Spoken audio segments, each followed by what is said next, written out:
Hey guys, and welcome back to another YouTube video. A little bit different on this one with a reaction, I guess, to the AFL trade period now that we are, a week after it or so.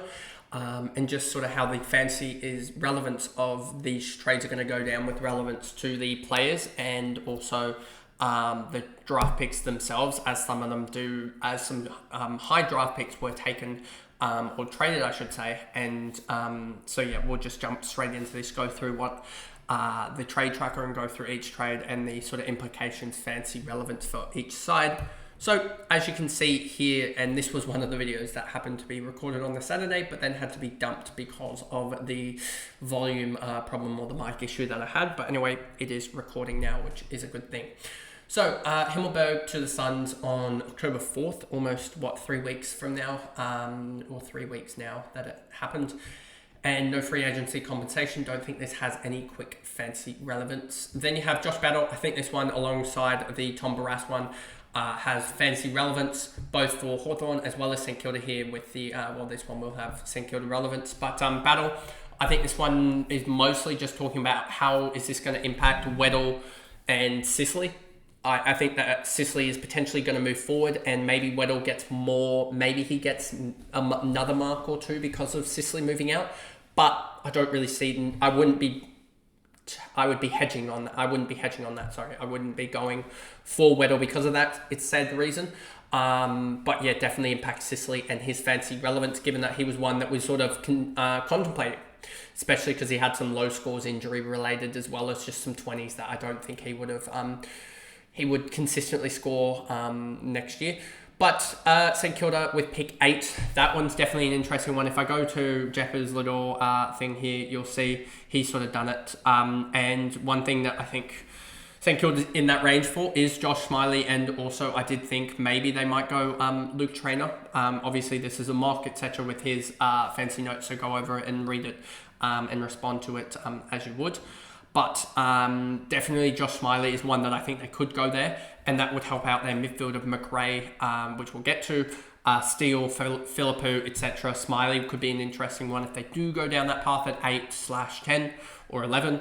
And then you'd also have potentially a Luke Trainer who's running more of a sort of Nick Blakey style of player, or a Luke Ryan style. So that could have some fancy relevance whichever way they go with that. But I think those are the two sort of main options there, as a bigger midfielder, or the Luke Trainer route, as I think Luke Trainer will still be there.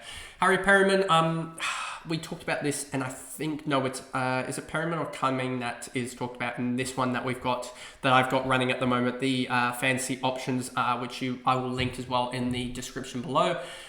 And it's a community Google Doc that you can interact with. You'll see here that down below is this Peatling's one for Adelaide. Here you'll see the sort of stats that I'm going to put in, or you guys can put in, as well as the notes tab, and sort of what I put for Isaac Cumming at least. But yeah, so you'll be able to see that for when we slowly fill these out for, where's not that stand Houston, but you see Harry Perryman. I don't know if he's a mid or a defender, but we'll have to wait and see on that front.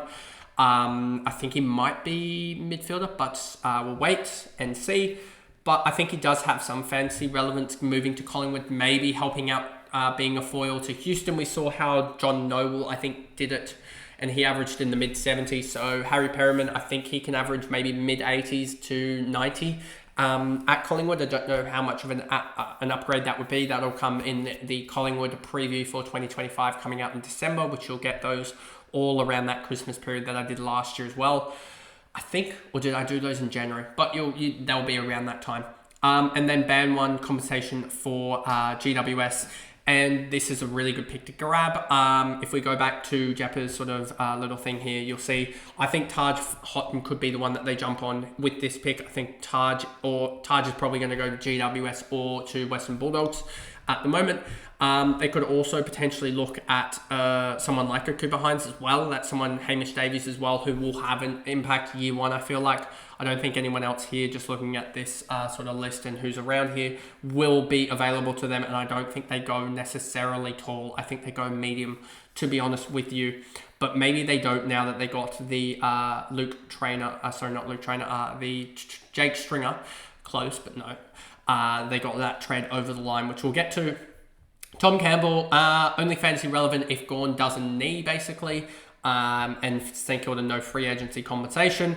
GWS, no free agency compensation for Nick Haynes, who goes over to Carlton. And if he can return to his All-Australian levels of, 2020, 2019, was he? Somewhere around that. Let me actually double check that. But if he can return to those type of levels, then he'll have some fantasy relevance.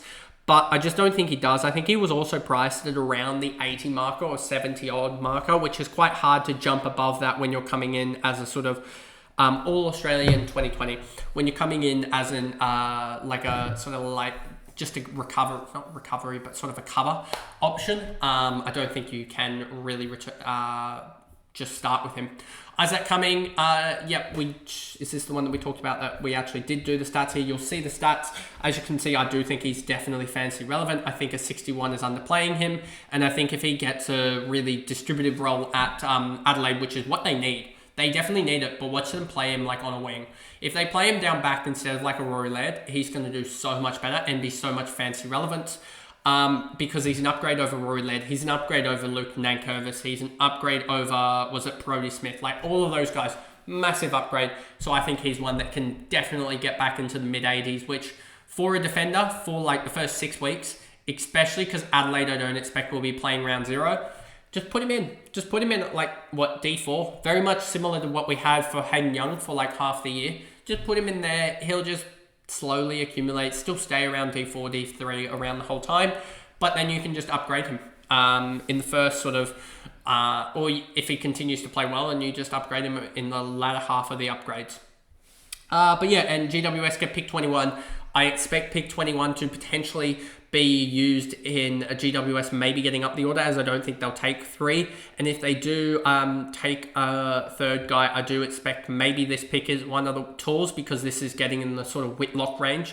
The brothers there are sort of in that early 20s range. They could also maybe go, is Jonty Fall in and around that sort of range as well? Is it Jonty? Yeah, Jonty Fall, they have him a little bit earlier, but there's, I think that he will probably, they'll probably take a toll if they don't trade this one up, which could be a scenario that they do. Neil Bullen for 28. Neil Bullen, don't think he'll have much fancy relevance. And then Melbourne get 28. 28, it's hard to see and push back all the way to 28, which is going to be 32 on draft night, I believe, or 31. It's hard to start to think about that option anyway. So I haven't really thought about what Melbourne will do with that. Or did they actually on-traded this? I'm sorry, they actually on-traded that, didn't they, for like a future second, etc. I'm pretty sure, because that 28 ends up at Essendon, doesn't it? Which will be used in the Kako bid. That's, we'll get to that in probably about 3 or 4 trades time. But anyway, Jack Darling, future 4, that won't be used probably. That future 4th round pick might even just go to like might even just go to like the Swans or something like that if they need a pick to be able to technically match Joel Cochrane, even though the 4th round, it would create a deficit, etc. It's something that I'll put up on my Twitter later today, some thoughts around it that I want clarification with, that I haven't really gotten clarification with.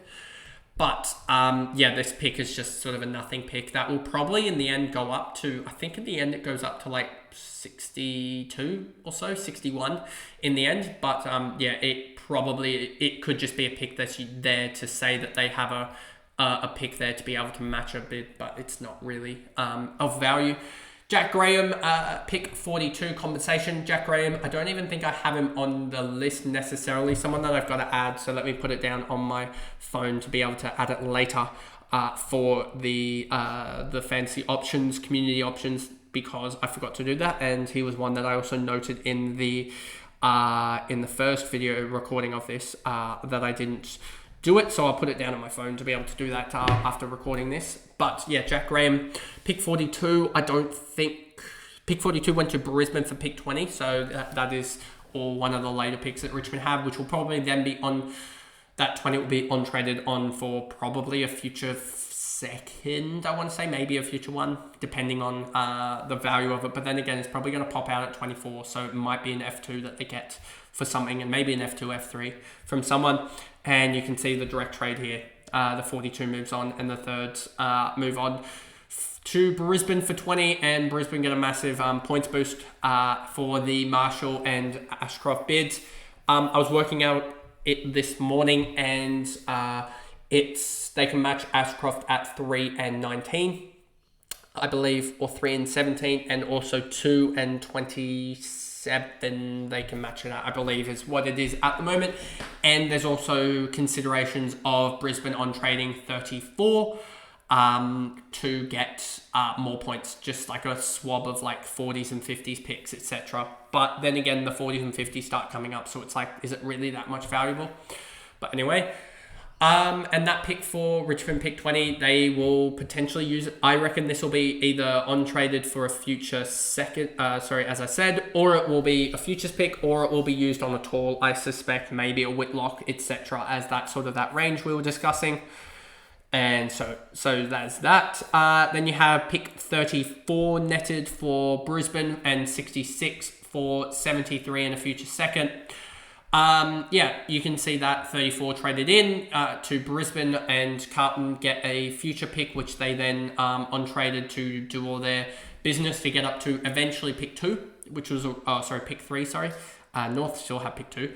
But yeah, they did that all to get up to there, which is a really good option from Carlton's perspective, in my opinion. But yeah, Brisbane, more points. We already talked about it basically. And Carlton gets future picks and also get a pick that will come rocketing in 73, as I suspect there is. Well, it'll come in, I think it is 6 selections, even with all, as there's 10 selections that will be gobbled up by bid matches. So 73 comes in 10 selections that get taken away for 4 bid matches, which is a net gain of 6 selections. So this should come up to 67, I suspect. But then also you'll see that people will just pass on it as well. So that probably ends up being about 63, 62. But I wouldn't also be surprised if it somehow ends up with going to a club to be able to match, like for Adelaide, potentially maybe needing to match a late Tyler Welsh bid or something, or Cochrane as well for the Swans needing to match them. So yeah, that could also happen. Then you have this other secondary trade that impacts Sicily. Hawthorn gets Hawthorn. This actually is the before trade. I did this in the last video as well. I see Barras and I go, oh, this must be the Barras trade. Nope, it's the pick 14 trade. Future second and future first to Hawthorn, and Carlton get pick 14. This was a huge swoop by Carlton because it got them in the end a way to get to the likes of pick 3, and it got West Coast the pick 14 that they were asking for to get Baker, and it got Hawthorn a future first and second to be able to get Barras. So sort of just dealing with other in a roundabout way to get everyone the options that they wanted, but also sort of stuffed over West Coast in a way, which is slightly annoying. Won't talk about the future selections in their fantasy relevance as it's a year out, but this 14 obviously gets on-traded again, if my memory is correct. Then you see 46 on-traded to Adelaide Crows. Adelaide traded 46 for a future third. I think that's Melbourne did this to get the higher pick, which we'll get to in a second, as you see here. And you see Melbourne got pick 9 because there was threats of a Kako bid before that, and Essendon sort of folded a little bit to those threats, but it was just safer, I think, a little bit to be safer than sorry in the end, because if they burn pick 9 on Kako, a bid of pick 8 from Kako, then that kind of is done in the end. So, they folded a little bit, and then Essendon got 2 seconds, 2 thirds, and 2 third round picks, and a third round pick 56. No, that's a 4th rounder or a 5th rounder, and then also a future first. So maybe Essendon got a good end of the deal, but in the end, you kind of have to pay up a little bit. If I just go to pick calculator as well, and we say pick 9 for a future first round pick from Melbourne, that could be pick 9, pick 10, etc. anyway, so that'll be interesting if that happens anyway. But yeah, future third for 28, 40, let's just put it this way, 28 plus 40 plus, what was it in the end as well, plus 46, 54, 46 plus 54 for a future third. As you can see already, that trade it does seem a little bit lopsided, not gonna lie, for like pick 40 or so.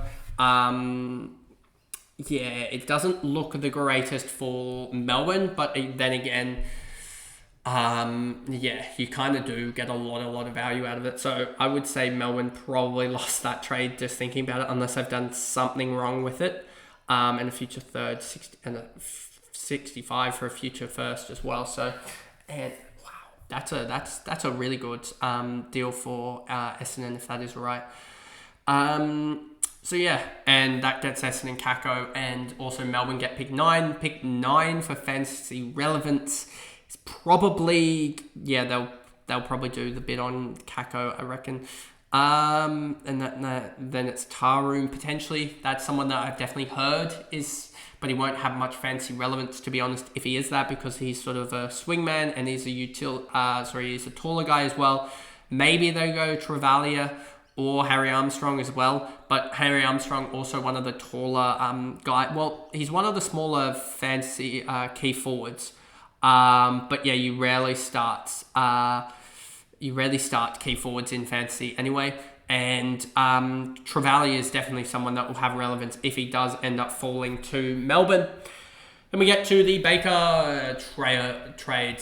Here. So you get pick 3, massive for Carlton. If you think about pick 3, you're thinking the likes of a O'Sullivan probably, or a potentially a Sid Draper as well, there or thereabouts. I think that top 3 is where it's at the moment. But also you'll see, I reckon you'll also see Richmond do a trade with North Melbourne for, as someone I think it might have been True 40 outlined, pick 2 for pick 6 and pick maybe 18, which will be 23, 22 down here, for 2 and a future third, I think was the trade. And that could be a good trade for them, but we'll wait and see on that front. But if you do look at it, it should be a ball winner that will have fantasy relevance at Carlton next year for that pick 3. They also got a couple of 4th rounders to match the Camporelli boys. Then they let go of Matt O. He's not fantasy relevant. 2 first rounders in 12 and 14, which 14 was obviously on-traded to Richmond for Baker, and a 4th rounder. 14 for Richmond, that will probably maybe start their key position hunt. I think, as it has here, 14 is... 14. Did it get on-traded? Oh, yes, it got on-traded to Fremantle. I keep on forgetting the on-trades. Obviously, they got on-traded to Fremantle, but those trades that they got out of Fremantle, the 10, 11, and 18, those will start the key position hunt that they're going to do, because I don't expect them to go all midfielders, because that would be irrational. Liam Baker, I don't know if he has much fancy relevance at all. I'd need to look at his stats, but just played a full year. I don't know if he may take up the sort of halfback spot there at West Coast, but I doubt that will happen. And then, as you see here, Baker, always not much fancy relevance there. 1st round pick 12, that might go to their local talent, Beau Allen, if he arrives there. And then a 4th round pick in 73. And then they gave away pick 3 and 2 4th round picks to grab Baker, always a 1st rounder and a 4th rounder. Then we go up, and probably the most fancy relevant trade of the whole trade period, maybe up there with also, I keep on looking at the photo and thinking it's a fancy relevant trade because of the player that's there, but it isn't. That keeps on foxing me. It's done me, 2 or 3 times now. This pick 27 for 32 and a 45, which proceeded to help the McRae deal, gets Brisbane more points in the end, because they lose out on this deal, but they gain back on the Harry Sharp deal that you see go down in a little while. Then we move up to probably the mega trade of the whole window. Lukosius, Richards, Atkins, and a 1st rounder 13, 2 seconds in 29 and 36, and a 3rd round pick of 50. So, and they lose Houston, a future first, a 2nd, and a 3rd. Port, do I like it? It's a tough one. I think there's fantasy relevance in pick 13 and where they go there. I think they will hold on to that selection. If we go to 13, where do they have it? 13 would be 10, 11, 12. It should be this one here. They have him grabbing Joe Shanahan as a replacement for Charlie Dixon. And yeah, I don't think he will be fancy relevant, because he's a key and we don't start keys. That's almost a blanket rule. So that's probably not going to be fancy relevant 13, but it's almost the most fancy relevant deal out of the whole thing. Lukosius, if he moves into the backline, could be fancy relevant, especially if he has forwards. He's going to have forward stats initially. If he goes straight into the backline and plays their preseason, then lock that off as the Dan Houston replacement. Lukosius, he'll average a lot more. But if he doesn't, then you can basically just disregard him. Joe Richards, don't think he'll have fantasy relevance. Rory Atkins, that is just a sample play. 2 seconds, those will probably be good depth players, but it's so hard to tell at 29 and 36, and then a third round and 50, and they gave up all that. Houston, short-term play for Collingwood. They don't have much draft capital this year with 52, 55, 58, and next year no future 1, and their future 2, 3, and maybe even 4. 4 probably won't get into range by that point. So all future 2 and future 3 will be used on McGuan. They'll probably also have to on-trade something in 2026 back into 2025 to get into the McGuan to wrap him up completely. So Collingwood, their depth is kind of, or at least their youngsters are going to be tested in the next couple of years. It's going to be a real interesting to see who's right in terms of the grading of the youngsters that have barely played, because internally from Collingwood's perspective, they're highly rated, but I don't think externally they're as highly rated as internally. So it'll be curious to see who's right about that, especially with their 9 or 10 guys over 30 right now, and they're all going to retire, I think, or most of them will, 8 or 9 of them will retire in the next 2 to 3 years.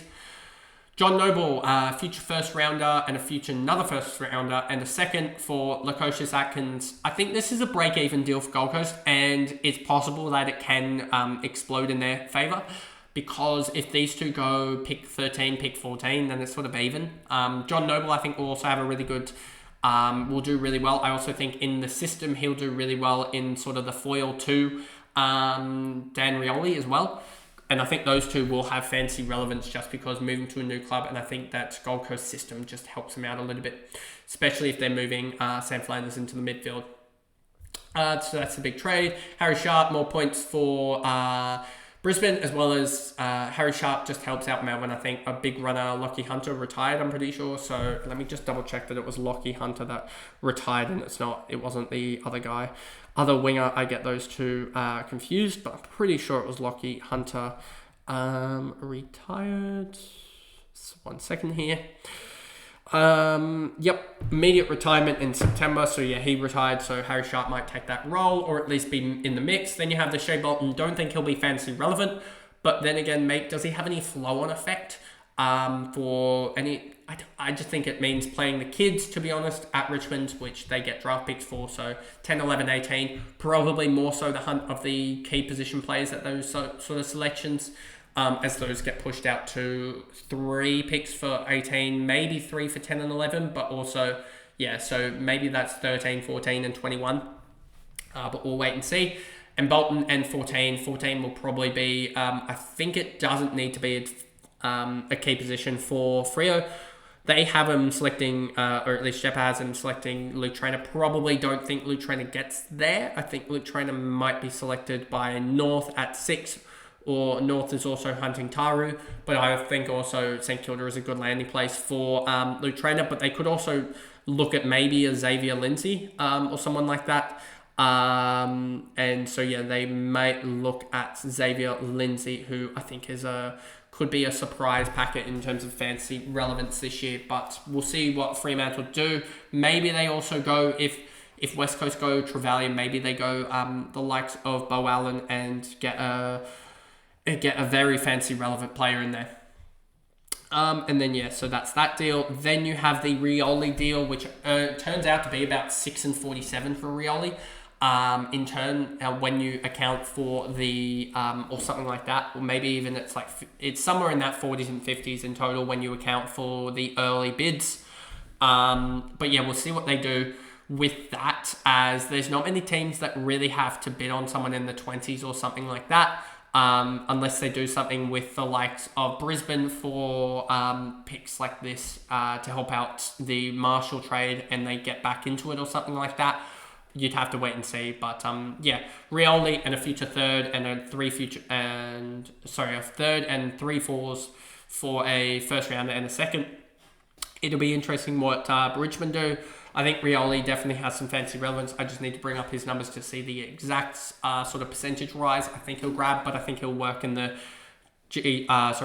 Gold Coast system and really up his output there as the number one at there, especially in a more kick mark system. Peatling for basically what a future third or so equivalent or so is a pretty good deal for Adelaide. I'm pretty sure he's mid only at about 61, so I don't know if he'll necessarily be the hottest prospect, given that the mid only status kind of takes it away from him a little bit. But he might be that M5 style that we go for, or maybe we go deep with the midfielders and just go 4 rookies across the board and really run the risk there to fill up on the defenders and forwards. But yeah, definitely someone that I've thought about. And then the future second, these are all future picks, so it doesn't matter. Then we get to the trade of the window. Yes, I did double check that before I said that, but yeah, again, looking at Caleb Daniel, I think this one's going to have the biggest fancy relevance of the window as Caleb Daniel for 25. Caleb Daniel, I believe, is priced at 50, is a forward as well. That's just mega easy. Mega the biggest trade of the window. Probably the most fancy relevant player in general. Maybe Kitty Coleman might take some of that as well, given that I think Kitty Coleman replaces the Dane Zorko role and he's priced at about 50 as well. So you've got 2 guys priced at 50 that slot in at basically D4 and F4. There you go, job done. And the second round, the 25, that Western Bulldogs got, it's too hard to project. That's 29 in reality, so too hard to project that. Then you have Parker and Constantine for 44. I mean, North got Constantine, which if he was going to be delisted, I don't know if he necessarily would have gone to North. There was talks about other clubs in Melbourne as well. So they get him in, and Swans get the 44 that they wanted for Parker in the first place.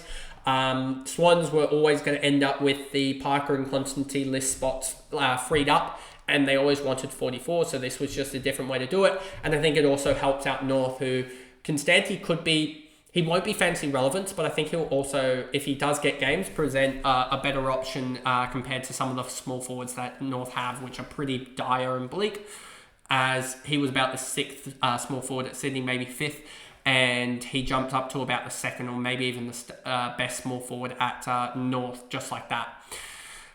Pick 44, there's also talk about potentially Charlie McCartan from the Swans, the 3rd McCartan brother, but also other links to younger guys and older guys. So we'll see what they do with that. I think this slides in before the Cochrane bid, which I've talked about, and I will put up another thing about that anyway. Finally, we get to the Barrass deal. Barrass and a future 4th rounder to Hawthorn for F1, F2, and F3. Barrass will impact Sicily. Don't think he impacts the hole he leaves at West Coast. Could be interesting. Maybe we get a youngster that won't have fancy relevance, maybe Supercoach, but I don't think so. But yeah, that'll be interesting to see who replaces him at West Coast and what they do. But yeah, he will shore it up in Hawthorn's backline, and that will allow, I think, Sicily to push forward, which removes Sicily's fancy relevance. Then we get to probably the biggest trade of the lot, but not the mega trade that Houston was. Bailey Smith in the 3rd rounder, 45 for pick 17 and 38 that Geelong give up. So there, Bailey Smith, I think you can slot him in alongside Jack McRae and also Caleb Daniel in that forward line. That forward line is going to be interesting to move around. But yeah, he off an ACL is probably going to take a little bit to get going, but I think he was one that will have fancy relevance given the 30% discount he gets. And also, I think the fact that he's been 2 seasons out from his best of like 100 or whatever. And so he had an 80 last year, then I think it's an 80 last year, and then a bad season, an ACL season. So I think he's priced at 56 or something like that. And he's had best of 100. So will be interesting to see what he gets to, but I think he's almost a lock. Kennedy and 17 for Bailey Smith and McRae. I think this is a decent upgrade. Kennedy's a better on-baller than McRae probably for what Bulldogs want. And McRae's more of that sort of just a bunch of the footy. But yeah, 17 for Bailey Smith, probably not the best end of the deal, and they'll be potentially looking at Taj Houghton, who's coming off an ACL himself, which will be quite funny that they're trading an ACL into an ACL, or a sort of half-completed ACL injury recovery, as he did it in May, I believe, did the likes of Taj. ACL, coming off an ACL, I don't know when it was, I think it was May. But yeah, they could also look at like Cooper Hines as well. I don't think any of these guys up here sort of fall to them. Maybe Hamish Davies as well. They might look at that sort of half forward there, given that all their tools that they have. They probably need sort of that sort of that Jack McRae, what type of role he was playing, that half forward, but more of an actual forward based type of guy. They may look at that. Jack McRae, absolute steal for St Kilda. He goes straight into their midfield. I think he plays more on ball. And I think he's just fancy relevance. I think he also has the forward tag, which should help him out as well. And a third rounder 45 for him is an absolute steal. They effectively traded 27 for what will end up being 28. And they traded 27 for 28 and Jack McRae. Absolute steal of a deal from St Kilda. That deal with Brisbane, as we said, Brisbane lost points for that deal with St Kilda, but then gained it back with Sharp, and then St Kilda untraded those to the likes of Western Bulldogs, so they just really did work out. And then Matt Kennedy for 38, hard to project what they'll do with it, and also Matt Kennedy is going to the Bulldogs, which we talked about. And then you have the last deal, Jake Stringer for 53. Don't think there's much fancy relevance there anyway with that. And pick 53 for Essendon. Maybe they package that to get up the order. We'll have to wait and see. I hope I didn't miss anything, given that this is the end of it all. But we do still have the trades window open for picks, which probably will happen. I think you'll see potential other movement relative to the academy bid matching teams just trying to eke out some more points. I think Brisbane probably want to eke out another about 200 points of value if they can get it somewhere. With also still holding the 6 picks that they have. So they have to somehow gain some value there, which will be tough to do. Sydney may move up, move down, move out of the draft with some of their selections, etc., as well as some other teams like GWS that probably have too many top-heavy picks due to the compensation. But anyway, that is the video. I hope you enjoyed it, and the first one of the 2025 AFL Fantasy season. And if you did enjoy it, remember to like and subscribe, turn the notification bell on so you know when I upload in the future. And I will see you guys in the next video. Bye, guys.